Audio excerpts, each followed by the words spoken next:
दूल्हा दरवाजे पर जब आता है,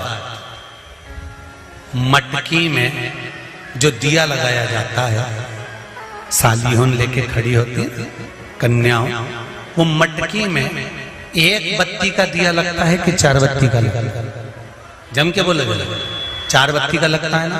4 बत्ती का दिया, क्योंकि हमारे यहाँ शुभ कार्य हो रहा है, 4 बत्ती का दीप लगाया। तुम्हारे यहाँ प्रतिदिन घर में आरती करते होगे, तो जो घी के डब्बे में भींगी भींगाई बत्ती रखी रहनी, उसको निकाल के धर देते।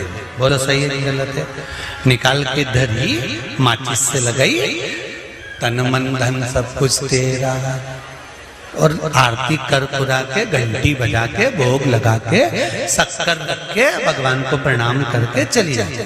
अब तुम्हारे यहाँ सत्यनारायण भगवान की तुमने कथा करवाई, तो जो घी की बत्ती लगी वो तो लगी, उसके अलावा एक दिए में कपूर अलग से लगाया। मतलब कितनी बाती हो गई? एक घी की हो गई, एक कपूर की आरती हो गई। जजमान लोग यहाँ आरती करते हैं, उसके बाद में कपूर को फिर जला देते हैं। उसका कारण क्या? अधिकता में फल पर प्राप्त करना, अधिकता में फल देना। साल, 2 साल, 4 साल, 6 साल में आप भी प्रयास करा करो, पतली पतली बत्ती बनाकर 108 गिनकर घी में जब उसको पूरी बांध लो, घी में भिगो कर रख लो। कोई घर में विशेष कार्य हुआ, या कहीं तीर्थ गए, कहीं गंगा जी के घाट पर गए, सरयू, मंदाकिनी, नर्मदा, गोदावरी, छिपरा आदि आदि के घाट पर गए, तो उस बत्ती को प्रकट कर कर जलाकर रख दिया। क्या होता है उससे? माता सती ने कौन सा पुण्य करा था, जो शंकर भगवान के कंधे पर शव पड़ा हुआ था और शंकर नाच रहे थे? वो सती का पुण्य था कि वो कभी एक सामग्री से शिव को प्रसन्न नहीं करती थी, बहुता में देकर शंकर को रिझाती थी। इसलिए शिव ने उसको अखंडता प्रदान की। शंकर भगवान ने अखंडता दी है उसको, अखंडता। बल्ली देवी ने एक कलश, देवसेना ने एक कलश, भाग विभाजित हो गए थे, भाग विभाजित, आधा भाग भगवान को चाहिए ही पूर्णता।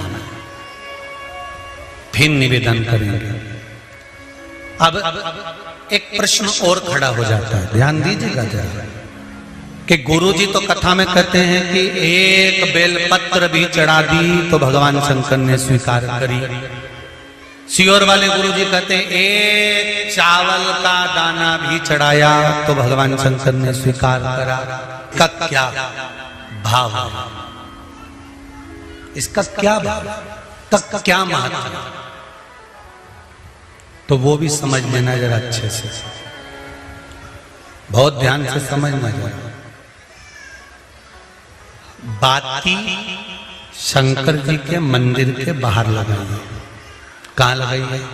मंदिर के। कपड़े दान करे मंदिर के। पंडित जी जब मंत्र बोलते हैं तो कहते हैं एक बेलपत्रम, एक बेलपत्र मात्र, एक चावल का दाना। सियोर वाला महाराज भी कहता है कि एक चावल का दाना शंकर भगवान को समर्पित कर दो, एक बेलपत्र समर्पित कर दो, एक लोटा जल समर्पित कर दो, एक फूल की मात्र एक पंखड़ी भी चलाई तो भगवान शंकर इसको स्वीकार करेंगे। इसका महत्व क्या है? तो लिंग पुराण में लिखा है, जब शंकर भगवान पर, शिवलिंग पर कोई एक वस्तु भी समर्पित होती है तो वहां शंकर जी का नाम बदल जाता है और शिव जी का नाम लक्षेश्वर महादेव हो जाता है। कौन से महादेव हो जाते हैं? लक्षेश्वर। शंकर भगवान को जब एक चावल का दाना, एक वस्तु, एक सामग्री शिव को समर्पित करी जाती है, वहां शंकर लक्षेश्वर महादेव हो जाते हैं। लक्षेश्वर का मतलब क्या होता है कि एक बेलपत्र समर्पित करी तो शंकर भगवान ने उस बेलपत्र को 1,00,000 बार स्वीकार कर लिया। एक चावल के दाने को 1,00,000 बार स्वीकार कर लिया। शंकर भगवान लक्षेश्वर महादेव बन गए। लाखों की संख्या में शंकर भगवान के स्वरूप वहां पर प्रकट। आप में से कितने लोग हैं जो क्षिप्रा नहाए थे? आप में से कितने लोग हैं जो नर्मदा नहाए? आप में से कितने लोग हैं जो गंगा नहाए? आप में से कितने लोग हैं सरयू नहाए?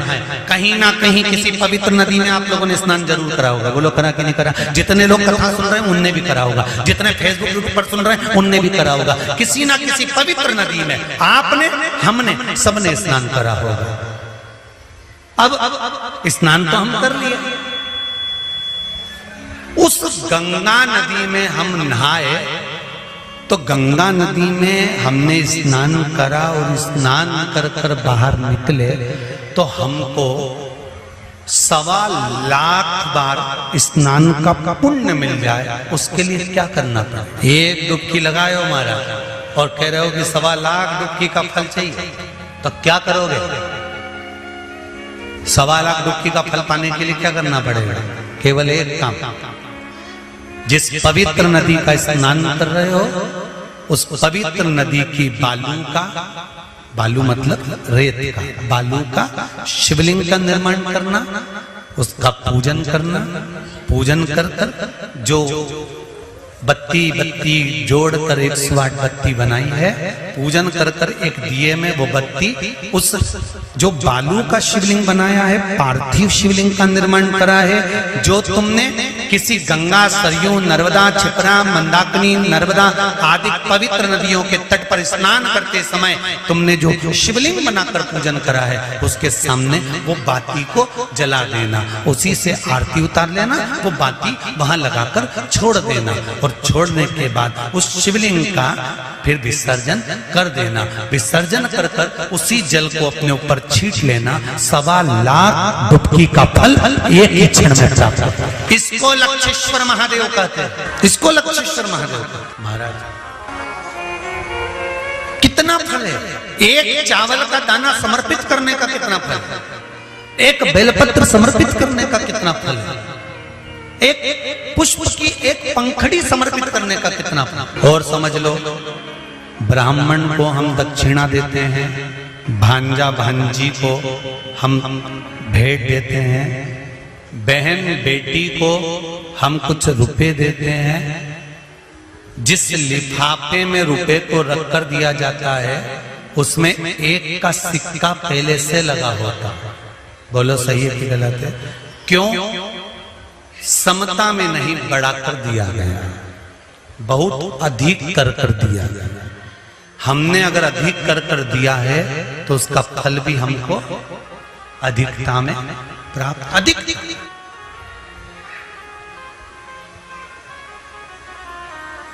वो तो कहीं कहीं का होता है जो सोच विचार में थोड़ी गड़बड़ी कर सकता है।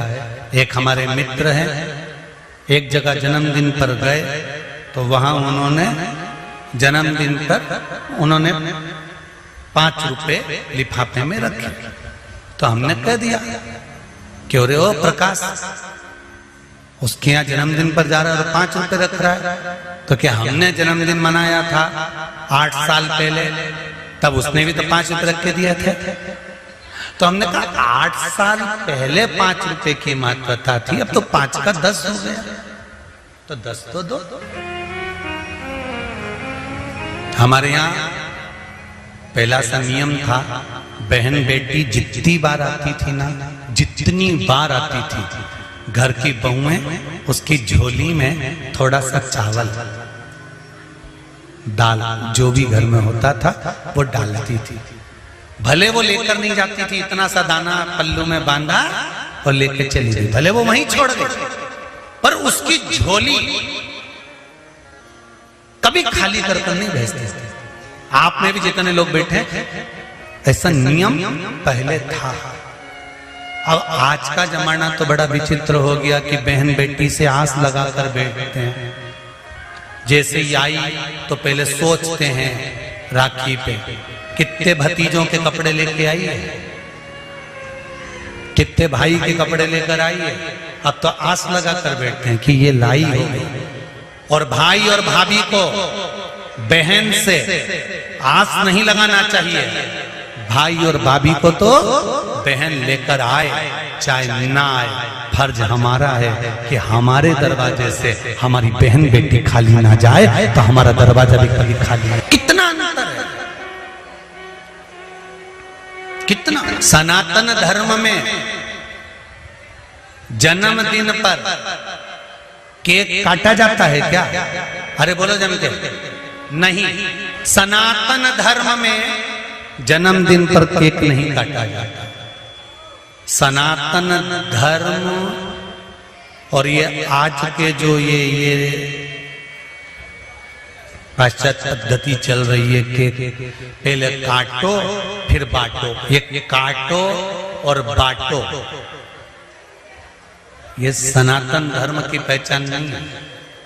सनातन धर्म काट कर बांटना नहीं जानता, सनातन धर्म जोड़कर बांटना जानता है। पहले जन्मदिन मनता था तो बूंदी छटती थी, नुकती बूंदी, उसके दाने अलग अलग रहते थे। सनातन धर्म के लोग बांध कर बांटते हैं। बूंदी छटती थी, आटा सिकता था, बिखरा रहता था, दूध का छींटा देकर उसको लड्डू बनाकर बांध कर फिर दुनिया के लोगों को बांटा जाता था। सनातन धर्म में जन्मदिन बांध कर बांटते हैं और पाश्चात्य पद्धति में जन्मदिन काट कर फिर बांटते हैं। हमारा सनातन धर्म काट कर बांटने को नहीं कहता, हमारा सनातन धर्म बांध कर एक तत्व में बांध दो, सबको एक लक्ष्य में बांध दो, एक आनंद में बांध दो और फिर बांध कर उसका दान दो। अर्थात जिंदगी के हर आनंद को बांधने का प्रयास करो और उस आनंद को दूसरों को देने का भी प्रयास करो। दूसरों को शंभु शर